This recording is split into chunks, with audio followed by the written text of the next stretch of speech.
Bismillahirrahmanirrahim. Assalamualaikum warahmatullahi wabarakatuh.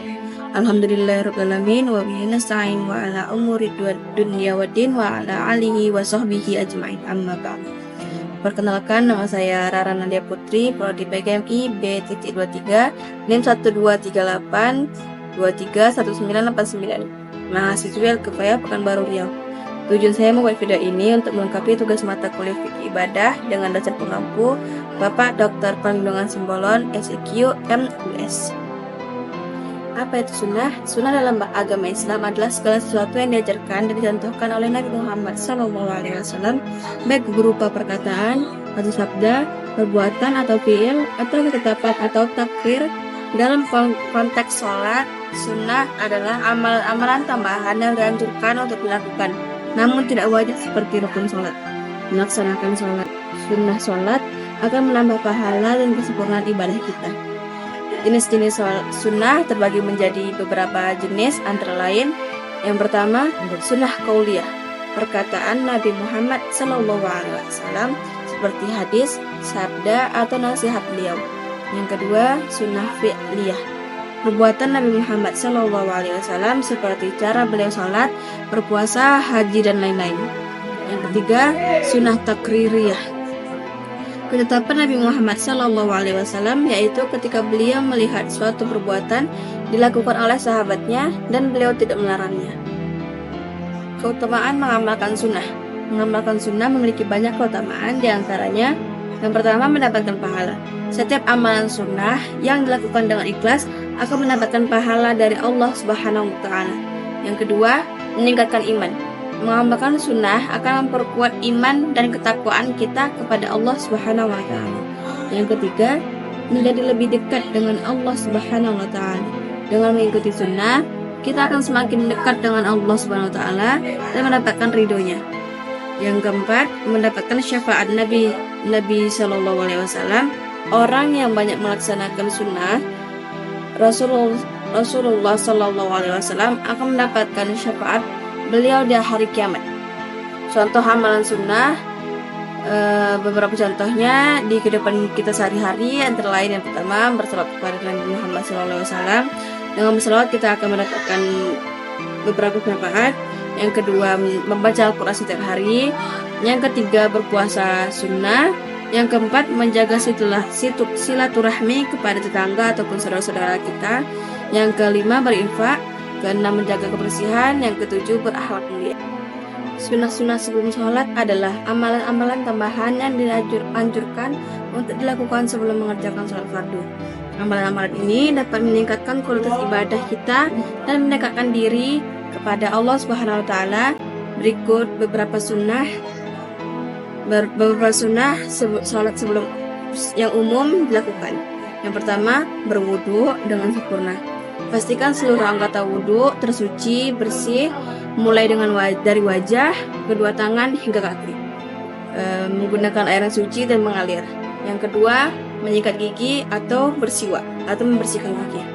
Membersihkan gigi sebelum sholat dapat menghilangkan kotoran dan bau mulut, sehingga ibadah menjadi lebih khusyuk. Yang ketiga, memakai wewangian. Menggunakan wewangian yang suci dan halal. Hindari penggunaan wewangian yang menyengat atau mengganggu orang lain. Yang keempat, mencari tempat yang bersih dan tenang. Pilihlah tempat yang bersih, suci, dan tenang untuk sholat. Hindari tempat yang bising, kotor, atau mengganggu konsentrasi. Yang kelima, menghadap kiblat. Pastikan arah kiblat sudah benar sebelum memulai sholat. Gunakan kompas atau aplikasi aplikasi untuk penunjuk sholat. Yang keenam, mengatur pakaian. Pastikan pakaian yang digunakan bersih, suci, menutup aurat, dan tidak ketat. Bagi laki-laki dianjurkan untuk memakai pakaian yang longgar dan berwarna putih. Ketujuh, membaca doa iftitah. Setelah berdiri tegak menghadap kiblat, bacalah doa iftitah dengan khusyuk. Yang kedelapan, mengangkat kedua tangan. Saat mengucapkan takbiratul ihram, kedua tangan sejajar dengan telinga. Sunnah ketika sholat. Berikut beberapa sunnah ketika sholat yang dapat kita lakukan. Yang pertama, membaca ta'awudz dan basmalah setiap rakaat. Selain pada rakaat pertama, dianjurkan untuk membaca ta'awudz. yaitu a'udzubillahi minasyaitonirrajim dan basmalah. Bismillahirrahmanirrahim. Sebelum membaca surat pada setiap rakaat. Yang kedua, membaca surat-surat pendek setelah surat Al-Fatihah. Selain surat Al-Fatihah, dianjurkan untuk membaca surat-surat pendek seperti Al-Baqarah ayat 1-5, Al-Kafirun, Al-Ikhlas, An-Nas, dan Al-Falaq. Yang ketiga, membaca doa iftitah, qunut, dan witir. Mengucapkan doa-doa ini pada waktu-waktu tertentu dalam sholat dapat menambah keutamaan ibadah. Doa iftitah dibaca setelah berdiri tegak, setelah takbiratul ihram. Doa qunut dibaca pada rakaat terakhir sholat subuh, dan doa witir dibaca pada rakaat terakhir sholat witir. Yang keempat, menggerakkan anggota tubuh dengan sempurna. Setiap gerakan dalam sholat seperti ruku, sujud, dan duduk dan doa sujud harus dilakukan dengan sempurna sesuai tuntutan Nabi Muhammad SAW. Yang kelima, memperpanjang bacaan Al-Quran.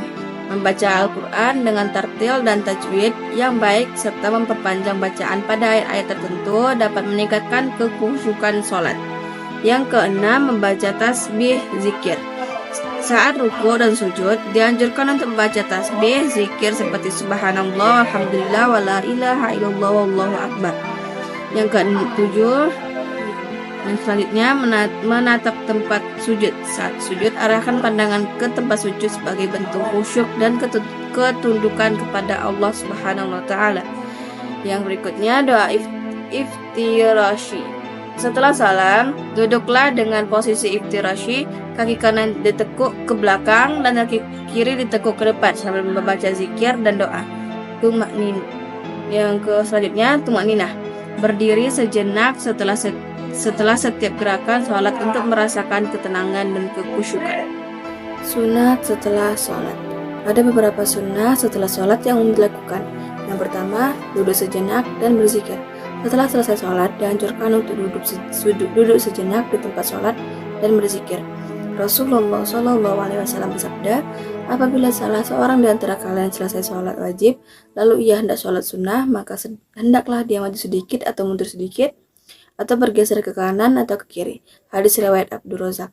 Yang kedua, membaca istighfar dan doa. Setelah berzikir, dianjurkan untuk membaca istighfar atau memohon ampunan dan doa-doa tertentu seperti doa Allahumma antas salam wa minkas salam tabarak rabbana wa ta'ala kadzal jalali wal ikram, yang artinya, ya Allah, engkaulah sumber keselamatan dan kepadamulah kembali keselamatan, maha suci engkau wahai zat yang maha agung dan mulia.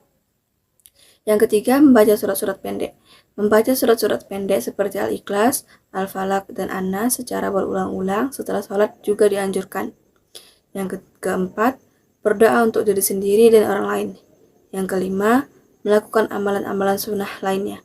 Selain amalan-amalan tersebut, ada beberapa amalan sunnah lainnya yang dapat dilakukan setelah sholat, yaitu seperti membaca sholawat kepada Nabi SAW, bersedekah, dan mengunjungi orang sakit. Kesimpulan yang dapat saya ambil adalah sunnah-sunnah dalam sholat merupakan anjuran yang sangat baik untuk kita laksanakan.